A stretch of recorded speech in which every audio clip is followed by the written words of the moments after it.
Oke, selamat siang teman-teman semua. Selamat siang Pak Sparta. Saya Hilmi Nandana Lapdagati dengan nomor NIM 2023 akan menjelaskan tentang apa sih itu tentang risiko suku bunga untuk bagian pertama itu bagian satu.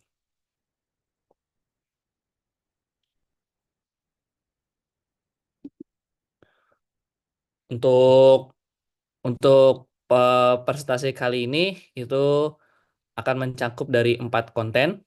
Yang pertama dari introduction tentang apa itu risiko suku bunga, lalu dari level and movement of interest rate, lanjut ke repricing model, lalu kita akan lanjut lagi ke weakness of repricing model.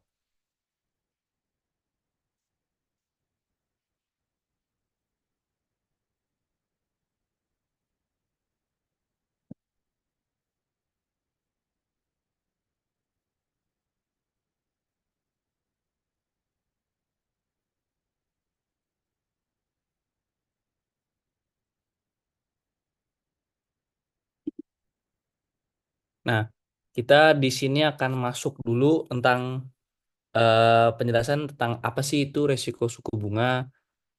Nah, secara harfiah, risiko suku bunga ini merupakan dia risiko yang timbul karena dia ini merupakan nilai relatif aktiva berbunga yang seperti pinjaman atau obligasi dan jika akan memburuk karena peningkatan suku bunga. Nah, jika suku bunga naik, nilai obligasi atau investasi pendapatan sendiri itu eh, akan turun. Nah, risiko suku bunga ini dapat dikurangi dengan memegang obligasi dengan jangka waktu yang berbeda dan juga investor ini dapat mengurangi risiko suku bunga dengan melakukan pelindungan nilai atas investasi pendapatan tetap dengan swap suku bunga, opsi, atau turunan suku bunga lainnya. eh Perubahan suku bunga ini dapat mempengaruhi banyaknya investasi, tapi juga dampaknya paling langsung dirasakan pada nilai obligasi dan sekuritas pendapatan tetap lainnya. Oleh karena itu, para pemegang obligasi ini harus hati-hati memantau suku bunganya dan juga membuat keputusan berdasarkan bagaimana suku bunga ini dianggap berubah dari waktu ke waktu.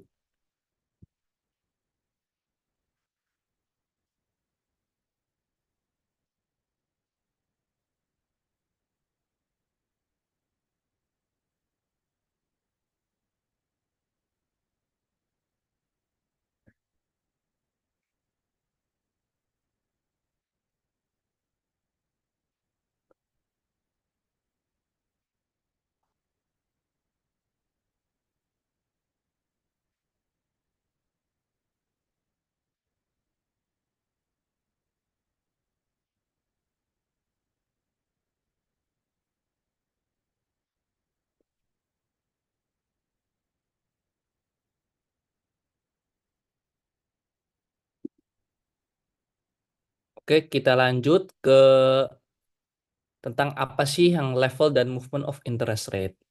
Nah, ada 3 faktor yang mempengaruhi kenaikan dan pergerakan suku bunga itu sendiri. Yang pertama dari pembelian dan penjualan obligasi, inflasi, dan tingkat minat suku bunga. Sebagai gantinya, perubahan suku bunga ini berdampak ke keputusan ekonomi, seperti bagaimana mengkonsumsi atau menabung, dan ketika pemerintah atau the Fed dari global ini merasa perlu penting untuk memperlambat perekonomian dan juga hal ini bisa untuk memperketat di mana kebijakan moneter dengan mengambil tindakan yang menaikkan suku bunga. Akibat normalnya ini penurunan pengeluaran bisnis dan rumah tangga, terutama yang dibiayai dengan kredit atau pinjaman. Nah, sebaliknya, jika bisnis-bisnis dan UMKM penurunan dari minat belanja mereka, ini perlu distimulasi untuk the Fed untuk menstimulasi ekonomian.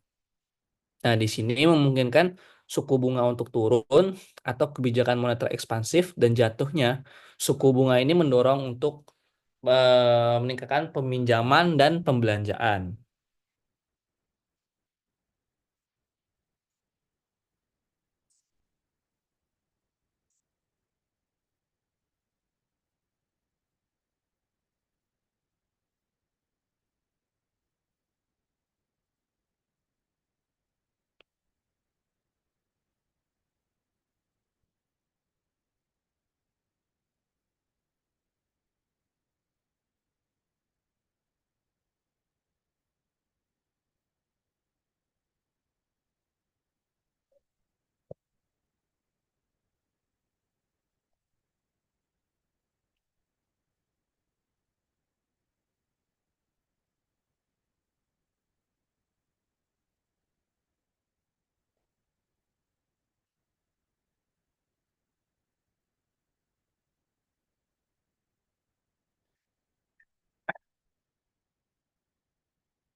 Baik, kita akan lanjut ke contoh dari peningkatan dan pergerakan dari suku bunga.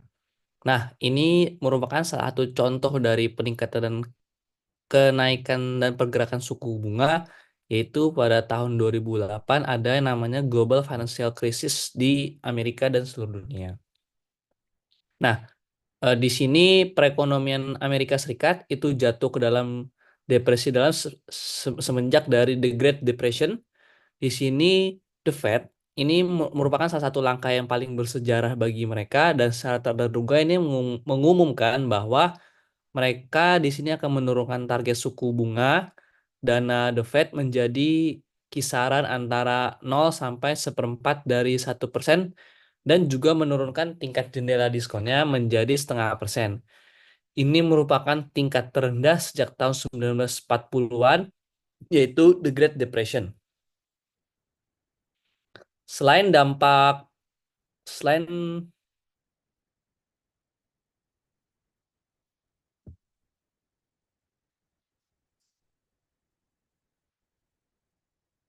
aduh ini mana ya?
Selain dampak The Fed terhadap suku bunga, melalui strategi kebijakan moneternya, di sini misalnya peningkatan tingkat integrasi pasar suku bunga selama dekade terakhir ini juga merupakan dampak buruk suku bunga. Integrasi pasar sendiri keuangan ini meningkatkan cepatannya perubahan suku bunga dan volatilitas terkait ditransmisikan antar negara. Sehingga pengendalian suku bunga Amerika ini oleh Federal Reserve menjadi lebih sulit dan lebih sedikit pasti dari sebelumnya. Meningkatnya globalisasi arus pasar keuangan akhir-akhir ini tahun ini telah menjadi kan pengukuran dan pengelolaan risiko suku bunga menjadi hal yang penting.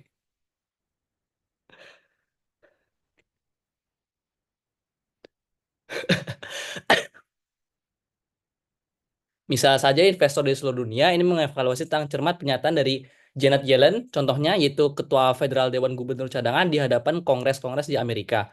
Bahkan ada petunjuk perubahan Kementerian Amerika Serikat, suku bunga mungkin memiliki pengaruh besar terhadap suku bunga dunia.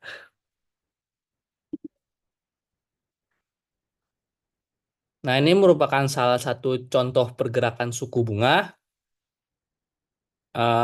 Bisa lihat sini interest rate dari tahun 1965 sampai 2015.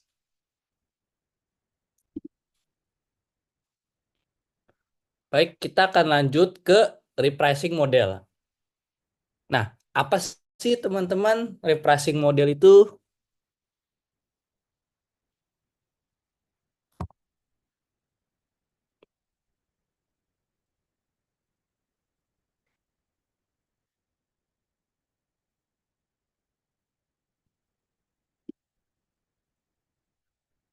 Jadi Model repricing itu merupakan salah satu pendanaan gap yang model sederhana yang digunakan oleh sebagian besar lembaga keuangan-keuangan di Amerika Serikat dan di seluruh dunia juga.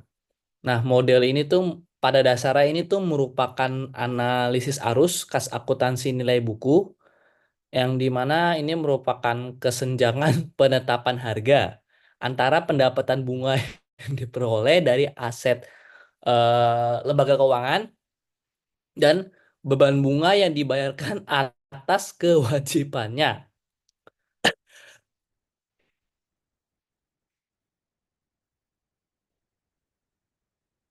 Nah, di sini pada suatu periode tertentu ini, periode waktu dalam pendekatan repricing gap, bank komersial ini melaporkan laporan-laporan mereka setiap triwulan laporan, laporan sensitivitas suku bunga yang menunjukkan kesenjangan penetapan harga aset dan juga liabilitas eh, dengan berbagai jatuh tempo misalnya seperti one day atau lebih dari 1 hari sampai 3 bulan, lebih dari 3 bulan sampai 6 bulan, lebih dari 6 bulan sampai 12 bulan, lebih dari 1 tahun sampai 5 tahun, dan yang terakhir lebih dari 5 tahun.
Nah, ini merupakan salah satu contoh dari repricing models.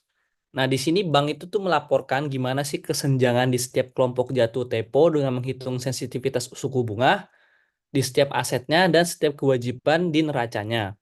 Nah, nilai sensitivitas di sini ini berarti bahwa aset atau liabilitas dinilai kembali pada atau mendekati harga pasar saat ini untuk perkiraan tingkat bunga dalam jangka waktu tertentu atau jangka waktu jatuh tempo.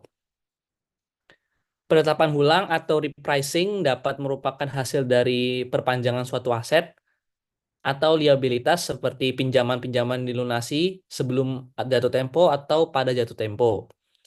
Dan dana tersebut ini juga digunakan untuk mengeluarkan pinjaman-pinjaman baru dengan harga pasar saat ini, atau hal ini dapat terjadi karena aset atau liabilitas merupakan instrumen dengan suku bunga variabel seperti hipotek-hipotek dengan suku bunga variabel yang tingkat bunganya ini diatur ulang setiap beberapa triwulan dan berdasarkan pergerakan suku bunga prima.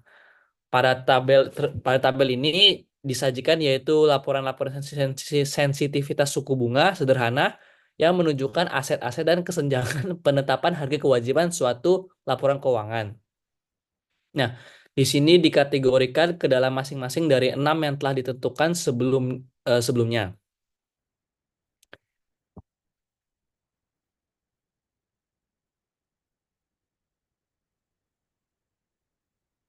Nah, di sini juga terdapat rumus untuk penghitungan dari repricing model. Di sini menggunakan delta NII, GAP, dan delta R. Sehingga terbentuk rumus yaitu delta NII sama dengan GAP dikali delta R sama dengan RSA dikurang RSL dikali delta R.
Baik, selanjutnya kita akan masuk ke bagian tentang rate sensitive sensitive aset.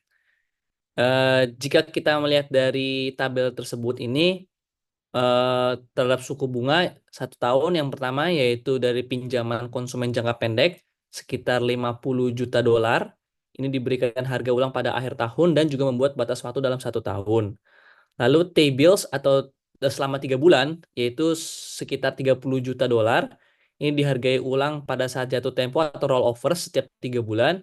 Dan T-notes pada 6 bulan ini senilai 35 juta dolar. Ini juga dihargai ulang pada saat jatuh tempo rollover setiap 6 bulan. Nah, hipotek yang dengan suku bunga ini mengambang setiap 30 tahun ini sekitar 40 juta dolar. Ini juga diberikan rollover setiap 9 bulan. Oleh karena itu, aset jangka panjang ini cukup sensitif terhadap suku bunga aset dalam konteks model penetapan harga ulang dengan jangka waktu penetapan harga selama 1 tahun. Jika kita jumlahkan keempat aset ini menghasilkan rate sensitif aset terhadap suku bunga dalam 1 tahun sebesar 155 juta dolar. Dan sisa aset itu senilai 115 juta dolar ini tidak bersifat sensitif terhadap suku bunga jangka waktu repricing 1 tahun, artinya di mana perubahan tingkat suku bunga ini kemungkinan besar tidak mempengaruhi sebesar kecilnya pendapatan dari suku bunga yang dihasilkan oleh aset tersebut selama 4 tahun berikutnya. Meskipun 150 juta dolar ini dalam bentuk pinjaman konsumen jangka panjang maupun obligasi selama 3 tahun dan tentu saja dengan suku bunga tetap 10 tahun menghasilkan pendapatan bunga. Sebesar pendapatan yang dihasilkan juga tidak akan berubah pada tahun depan, tahun selanjutnya. Karena suku bunga aset tersebut tidak berubah, maka diperkirakan eh, akan berubah tahun selanjutnya.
Baik, selanjutnya kita akan masuk ke rate sensitive liabilities. Nah, dari keempat keempat aset yang sudah kita bahas tadi ini menghasilkan kewajiban sensitivitas terhadap suku bunga 1 tahun sebesar 140 juta dolar dan sisanya sebesar 130 juta dolar. Ini tidak bersifat sensitif terhadap suku bunga selama 1 tahun periode. Untuk modal ekuitas sebesar 20 juta dolar dan giro sebesar 40 juta dolar juga tidak membayar bunga dan oleh karena itu diklasifikasikan sebagai non-inter yang tidak membayar. Nah, tabungan sebesar 30 juta dolar ini dan deposito berjangka 2 tahun sebesar 40 juta dolar ini juga menghasilkan beban bunga pada tahun berikutnya. Namun tingkat beban bunga yang dihasilkan itu kemungkinan tidak akan berubah pada tingkat umum perubahan suku bunga. Oleh karena itu, klasifikasi aset-aset ini sebagai liabilitas yang tidak sensitif terhadap suku bunga.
Oke, kita lanjut ke slide berikutnya.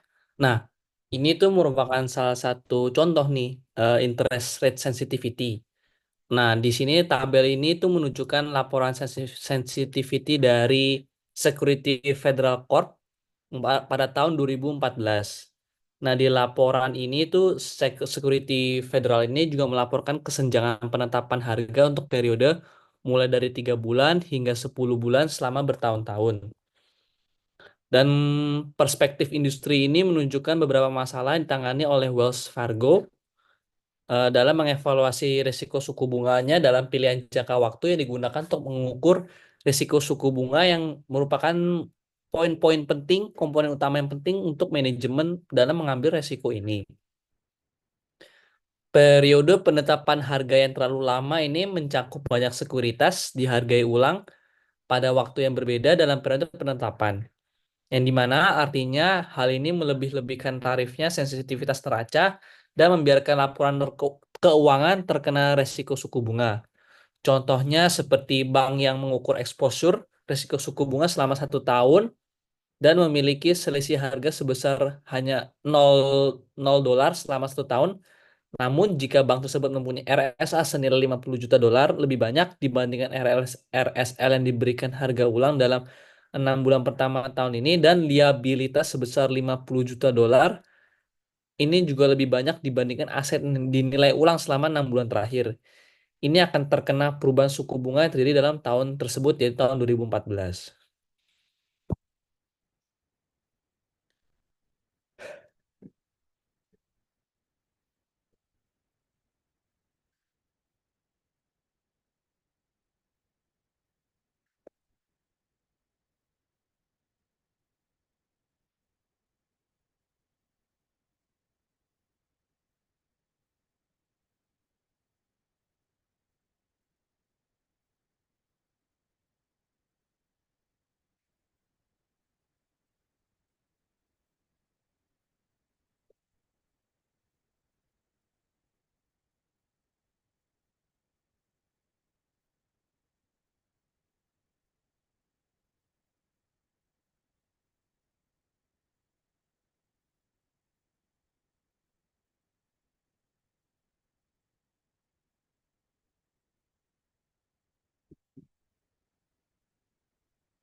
Oke, selanjutnya kita akan masuk tentang bagian apa aja sih kelemahan dari repricing model.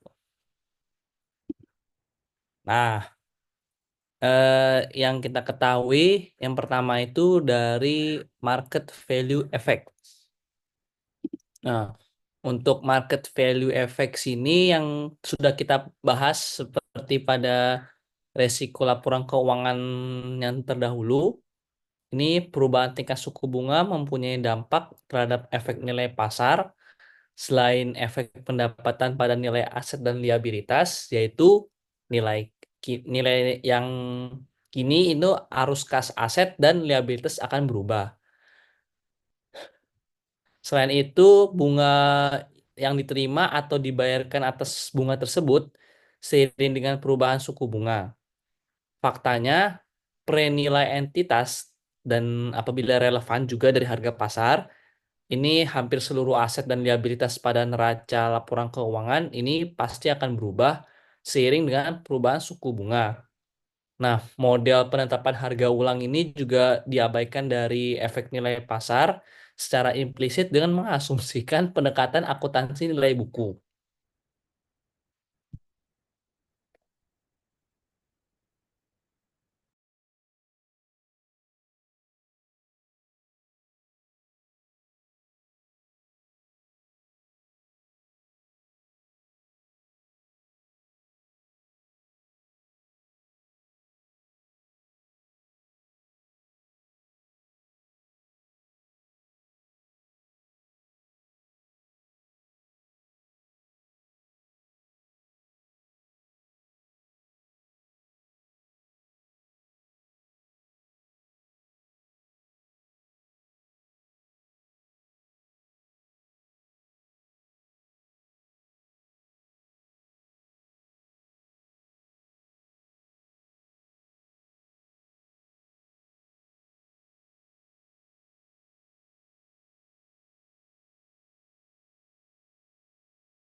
Oke, kita akan masuk ke kelemahan selanjutnya dari repricing model. Yang kedua yaitu dari over aggregation. Ini merupakan suatu masalah dalam menentukan rentang jatuh tempo yang diabaikan dari informasi mengenai distribusi aset dan liabilitas dalam eh, aset tersebut. Seperti contohnya yaitu nilai dolar RSA dan RSL dalam rentang jatuh tempo yang sama. Nah, namun rata-rata liabilitas ini dinilai ulang pada akhir periode kisaran sementara pada aset yaitu dalam nilai ulang pada di awal-awal. Dalam hal ini juga terjadi perubahan tingkat suku bunga yang berdampak pada arus kas aset dan liabilitas yang tidak akan terjadi yang bisa diukur secara akurat dengan pendekatan repricing gap. Kita di sini ada contoh dari selama periode 3 bulan hingga 6 bulan.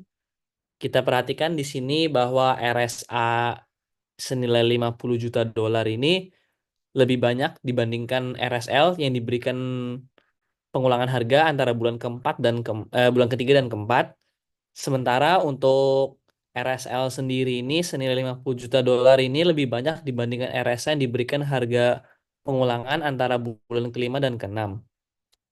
laporan keuangan pada laporan sensitivitas suku bunganya ini menunjukkan zero repricing gap selama 3 bulan hingga 6 bulan.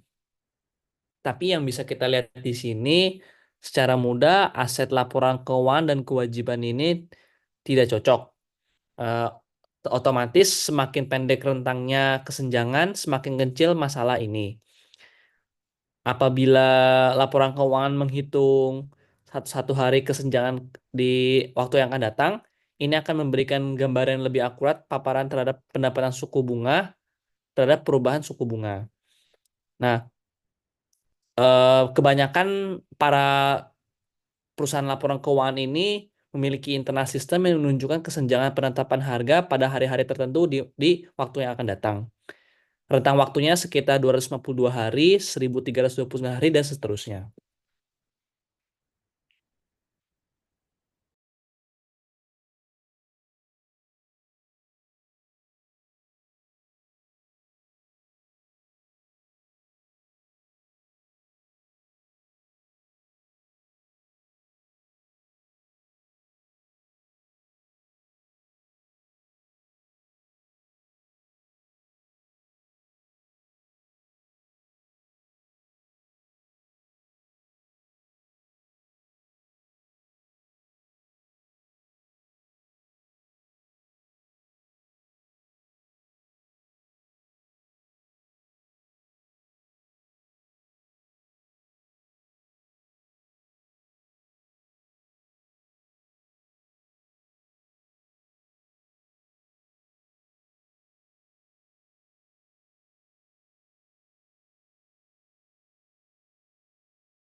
Oke, kita akan masuk ke dalam weakness yang ketiga dari repricing model.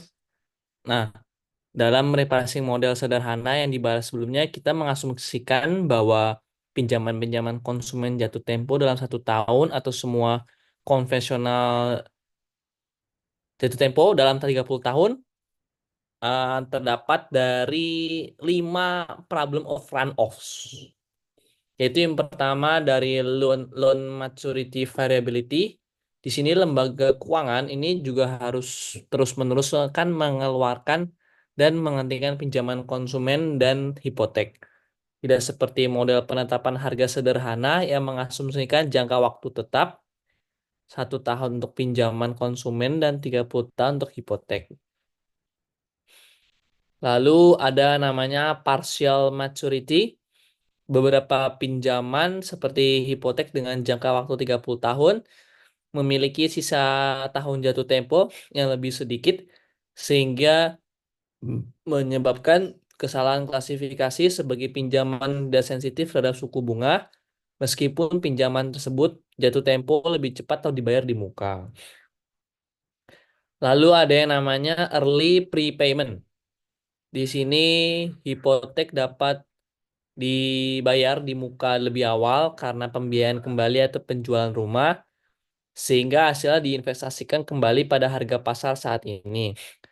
Lalu ada yang namanya run off cash flow. Lembaga keuangan di sini menerima pembayaran sebagian pokok atau bunga, arus kas limpasan dari aset, dan liabilitas yang tidak sensitif terhadap suku bunga setiap tahunnya. Diinvestasikan kembali pada harga market. Lalu ada yang namanya repricing model adjustment. Repricing model adjustment ini dapat disesuaikan untuk memperhitungkan arus kas limpasan ini dan diperlakukan sebagai sensitif liabilitas terhadap suku bunga dan juga menambahkannya ke dalam kategori aset dan liabilitas yang sensitif terhadap suku bunga. Nah, akibatnya eh, laporan keuangan ini juga menerima arus kas dan limpasan dari portofolionya yang tidak sensitif terhadap suku bunga yang dapat diinvestasikan kembali pada harga pasar saat ini.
Oke, kita masuki dari kelemahan dari repricing model selanjutnya yang terakhir yaitu cash flows from off balance sheet activities.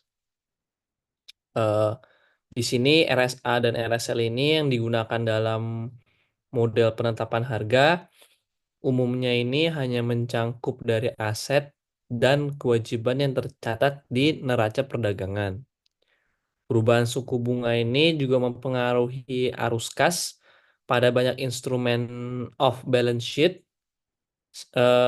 Contohnya seperti laporan keuangan yang melakukan pelindungan nilai resiko suku bunganya dengan kontrak berjangka suku bunga. Nah, di sini ketika suku bunganya berubah, kontrak berjangka ini merupakan bagian dari proses penandaan ke market yang menghasilkan arus kas harian baik dari arus kas yang positif maupun negatif. Untuk laporan keuangan yang bisa diimbangi oleh saldo-saldo saldo paparan ini, arus kas ini juga saling mengimbangi dari kontrak berjangka dan juga mengabaikan oleh model penetapan harga yang sederhana dan juga dapat dimasukkan ke dalam repricing model repricing model tersebut.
Baik, sekian dari presentasi saya hari ini. Semoga dengan presentasi ini bisa menambah ilmu bagi teman-teman sekalian tentang apa sih resiko suku bunga pada bagian pertama. Terima kasih.